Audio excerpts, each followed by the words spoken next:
जिला हमीरपुर के कृषि विज्ञान केंद्र रैलपड़ा में मशरूम उत्पादन पर 5 दिवसीय प्रशिक्षण शिविर का आयोजन किया गया। इस प्रशिक्षण शिविर में जिला हमीरपुर के 45 किसानों ने भाग लिया। विकासखंड दौन सोनपुर हमीरपुर तथा बिजड़ से आए किसानों ने प्रशिक्षण प्राप्त किया गया। कृषि विज्ञान केंद्र हमीरपुर के कार्यालय समापन डॉक्टर प्रदीप कुमार किसान को मशरूम उत्पादन इसके उत्पादन के दौरान बरती जाने वाली सावधानी तथा इसमें तथा बीमारियों की विस्तृत जानकारी दी। इसमें प्रशिक्षण शिविर में प्रशिक्षण टीकाकरी के ऊपर व्यावसायिक प्रशिक्षण प्राप्त कर रहे हैं, जिसमें उत्पादन में विभिन्न पशुओं पर विवरण किया जा रहा है। आपको पता होना चाहिए।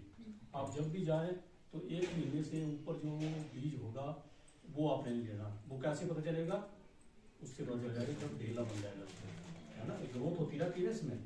और ये जो बन रहा है ये हमारा है कनक जो होती है, गेहूँ होती है ना, गेहूँ में बनाते हैं। और पूरा मैं चबूतरा से आई हूँ और धनपुर में ट्रेनिंग ले रहे हैं मशरूम, ढींगरी मशरूम के बारे में डॉक्टर प्रदीप सर बता रहे हैं हमें। तो हमने अपनी लाइफ के बारे में सोचा कि आगे हम मशरूम का काम करेंगे और अपनी आय जो उसको बढ़ाएंगे। तो हमें मतलब अच्छे से नॉलेज दे रहे हैं सर, और कैसे कैसे मशरूम को तैयार किया जाता है, इसमें कौन कौन सी कमियां आती हैं, क्या क्या बीमारियां लगती हैं, उसके बारे में हमें सारी अच्छी तरह मतलब सर जो मोटिवेट कर रहे हैं।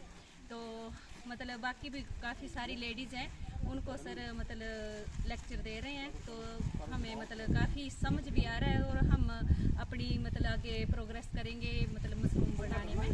तो थैंक्स करते हैं प्रदीप सर का और बाकी स्टाफ का भी। बड़ा का बहुत बहुत आभारी हूँ, प्रदीप सर का बहुत आभारी हूँ जिन्होंने हमारे को मशरूम के बारे में ट्रेनिंग दी।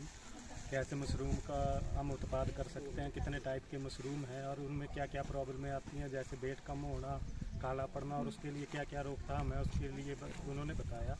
और कौन कौन से मंथ में कौन कौन से मशरूम की पैदावार हम कर सकते हैं, इसके बारे में हमारे को बहुत अच्छी तरीके से जानकारी दी। और केबी की जो भी स्टाफ है उन्होंने हमारा बहुत सारा सहयोग किया और हमारे को टाइम टाइम से सपोर्ट करते रहे, चाहे जो भी हमारी पर्सनल प्रॉब्लम है, रहने की है, खाने की है।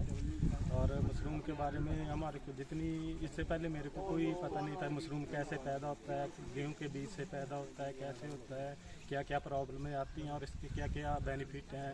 जैसे सूख गया तो इसका पाउडर बना के हम मार्केट में बेच सकते हैं। इनकम, एक्स्ट्रा इनकम के साधन के बारे में बताया सर ने, जो हम पार्ट टाइम भी कर सकते हैं। ऐसा कुछ नहीं है कि हम फुल टाइम के लिए, और इसके लिए इंफ्रास्ट्रक्चर की बहुत बड़ी ज़रूरत नहीं है कि आपको बहुत लैंड की एक्वायर करने की ज़रूरत है, कि छोटे से कमरे में भी हम इसका उत्पाद कर सकते हैं बहुत अच्छे तरीके से।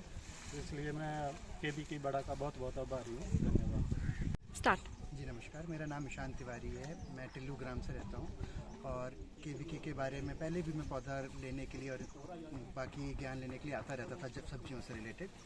तो मुझे इस वक्त मशरूम की खेती और उसके उपज और उसकी जो कमर्शियल आउटपुट है उसके बारे में जानकारी लेनी थी। तो फिर मैंने ये शिविर अटेंड किया जिसमें सर ने बहुत अच्छे से हमें मशरूम के उगाने का, उनके उगाने के जो बीमारियां, खतरा जो होता है, उसके खाद खुद बनाने के तरीके और बाहर से भी प्रोक्योर करने की जगह के बारे में बताया है। और जिस चीज़ के लिए मैं बहुत आभारी हूँ सर के लिए कि सर ने हमें काफ़ी अच्छे से डिटेल में चीज़ों का और प्रैक्टिकल करके भी दिखाया कि कैसे हम लोग खुद कर सकते हैं ये खेती, कैसे हम लोग इससे लाभ ले सकते हैं। और आगे मैं इस चीज़ का प्लान डालने की ज़रूर सोच रहा हूँ कि मैं ये प्लान डालूँगा तो इससे मेरी भी एक आमदनी बढ़ेगी और अपने आसपास के इलाके के लोगों को भी मैं उसमें शामिल करना चाहता हूँ, क्योंकि मैं चाहता हूँ कि हमारे पूरे ग्राम का ही एक मशरूम के प्रति एक बड़े लालसा की उससे भी लाभ लिया जा सकता है और पूरे ग्राम की स्थिति बढ़े मेरे, इसलिए मैं यहाँ पर ट्रेनिंग ले रहा हूँ।